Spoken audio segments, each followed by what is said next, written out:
This particular case that we refer to as the mother-daughter case, it was referred to me by another law enforcement officer that worked in the area of Winter Rock, Arizona.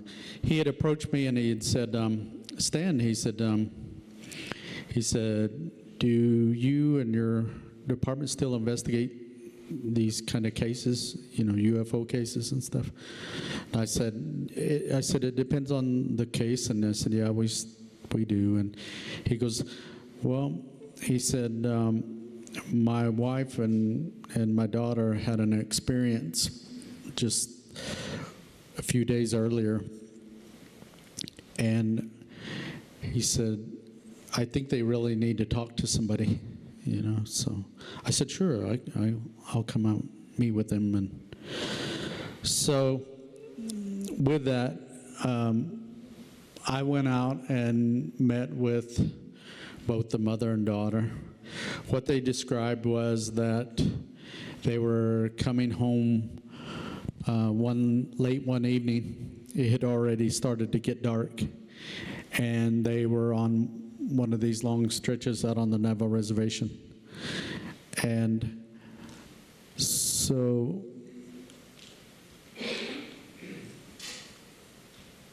in this particular image, you can see here that where the black dot is where the object that they end up seeing was located out in this wide open area.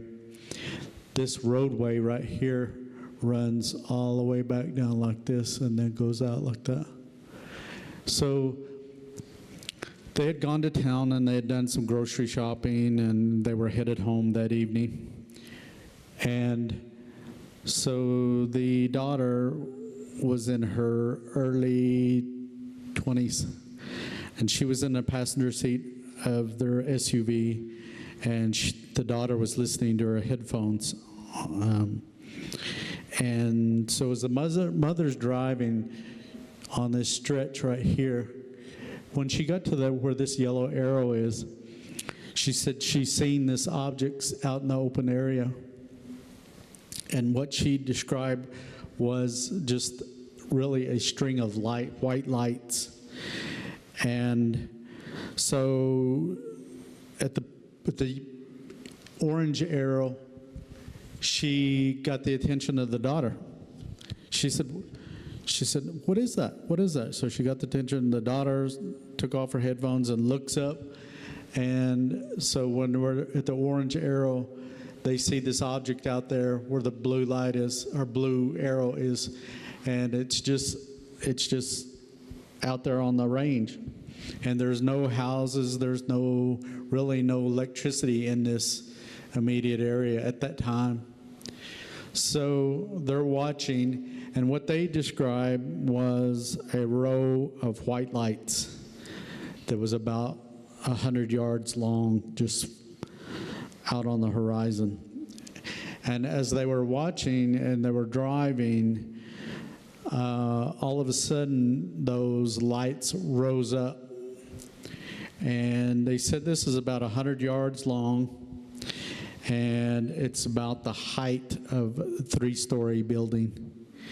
And they describe it like there's little windows throughout this object, and they describe what appeared to them as almost like a fiery orange color, and these little blocks.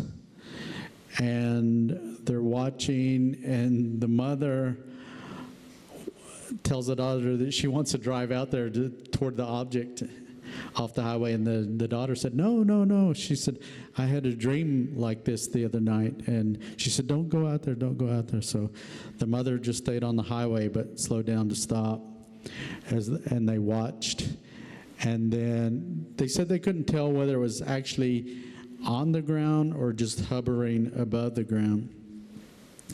The following day, when me and another investigator had gone out, we searched all of that entire area inch by inch, and There was no unknown impressions in the ground that we could find.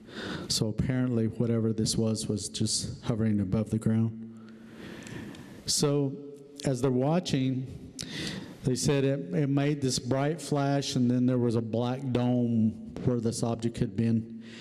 And they said when it flashed, that it made like the sound of a sonic boom, like a jet going over, really loud. It shook the ground. And when it did, then it just disappeared. They said there was nothing there after the sonic boom. So this thing was over 100-yard long and over 3 stories high. They described these flashes of light, almost like camera flashes occurring throughout this thing at them at the time. And so this just happened within, 10 or 15 seconds, this entire sighting. And so they continued on. They got home. In the community that they live in, there was a power outage. There was no electricity. And then they looked back toward the nearest large town, and the electricity was out over there. And they said all of a sudden this huge windstorm hit their community, their little residence area, housing area. And it was so intense that it was blowing over like the fences, wooden fences in the residence. It was blowing some of those fences over.